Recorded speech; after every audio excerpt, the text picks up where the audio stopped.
Thoughts on the upheaval from a global perspective. Where are we?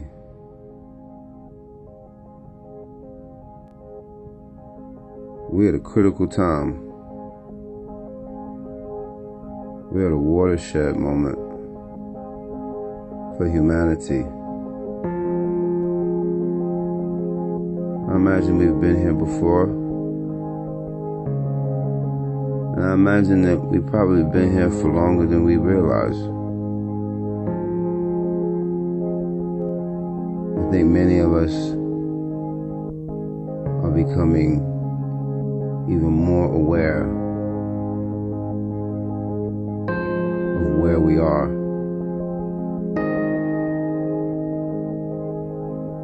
And the urgency change this miserable condition on this earth, as Malcolm X said, is occurring to many of us, reaffirming itself. It's an opportunity for necessary change. Positive change. And it's not necessarily convenient or comfortable, as I'm sure it is with any period of growth.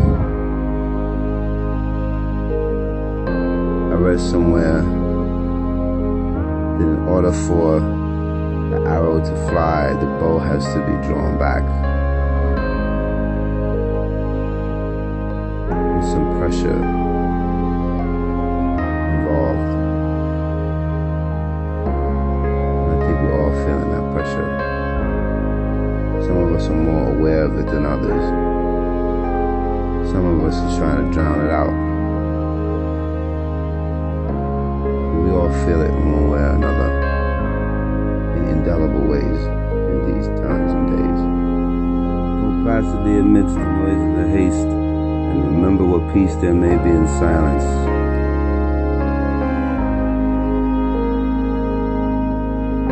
Go placidly amidst the noise and the haste, and remember what peace there may be in silence. As far as possible without surrender, be on good terms with all persons. As far as possible without surrender, be on good terms with all persons. Speak your truth quietly and clearly, and listen to others, even the dull and the ignorant. They too have their story. Avoid loud and aggressive persons. They are vexations to the spirit. If you compare yourself with others, you may become vain or bitter. As always, there will be persons greater or lesser than yourself. Emotional and physical pain are experienced in the same region of the brain. Pain is pain, you know? When somebody's hurting you physically, it's all physical. It's all physical. So I was dealing with that. Pain. I'm sure a lot of people dealing with it too.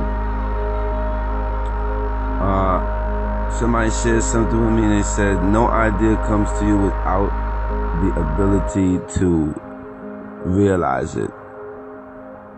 And I guess that goes for negative and positive things. We have a great deal of power as a people, as human beings, to change ourselves and our environments. And I think that we're being tested on that.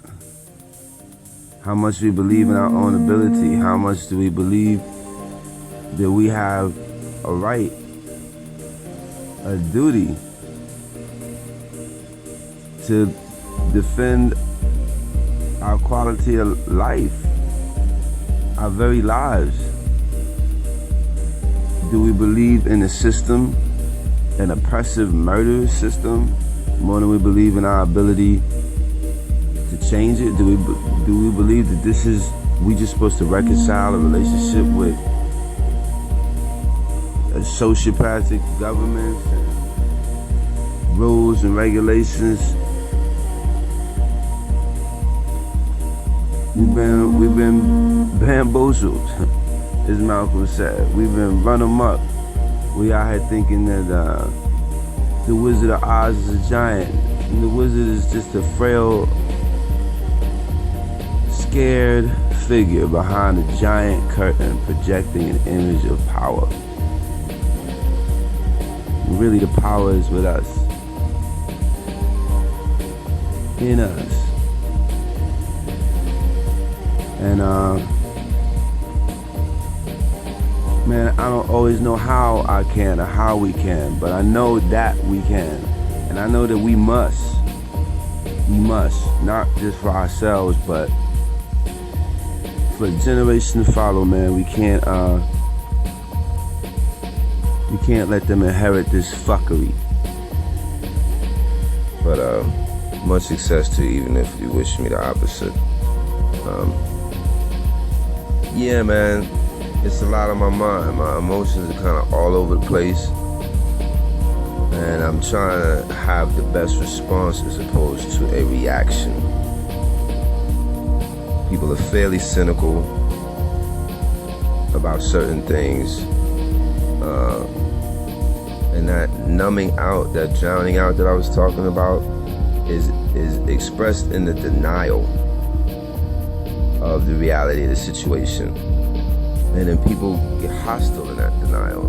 Well, you know, if it was really that much of a problem, it's not really an epidemic, and all lives matter. All these kind of like, subtly or implicitly or explicitly dismissive type of attitudes toward the grave danger that the world is in. The house is on fire, and niggas is warming their hands over it and lighting their blunts over it, or just pretending. This ain't the pretend time, man. This ain't the pretend time. Why did one straw break the camel's back? Here's the secret: the million other straws underneath it, and we on the millionth motherfucking straw. This shit just ain't happen. It's a cumulative effect. But mashallah, Allah plans better than the deceiver's plan, and I'm hopeful. Hope is different than optimism, as Cornel West said. Hope is knowing and having faith that things are going to be better even when they look horrible. Optimism is looking at the situation and based on the facts saying, okay, this looks fairly good, it's going to be all right. You got to have hope, man, because without that, it's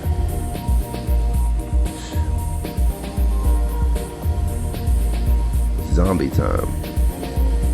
Walking around dead, it's like a breathing, high-functioning carcass. That's all right. We tougher than tough times, and knuckleheads, and world star comment cowards. But with that being said, God bless you all. Free the people, free the land. My country is called Earth.